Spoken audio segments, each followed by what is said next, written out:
Welcome to the slop farm. Enjoy the video.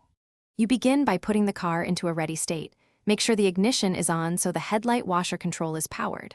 Once done, verify the windshield washer reservoir reads more than half or shows usable levels. Low fluid prevents pump operation.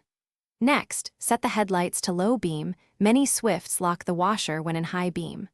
Park the vehicle, keep the engine running, and hold the washer stalk prepared. Now you're set to activate the system. You now perform the activation maneuvers. Operate the washer stalk exactly as the Swift's manual describes. Usually a pull toward you or a specific stalk press triggers both windshield and headlight jets.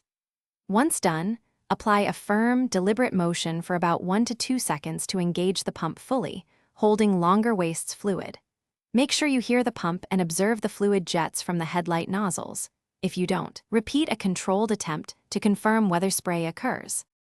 You finish by letting the system cycle so nozzles retract and residual fluid drains. Inspect for steady spray and small drips that indicate proper operation. If no spray happens, immediately check the washer fuse, confirm reservoir fluid, listen for the pump, and inspect nozzle outlets for blockage, clearing with a fine pin if needed. Also make sure not to overuse the washer. Repeated blasts can run the reservoir dry or cause frozen lines in sub-zero.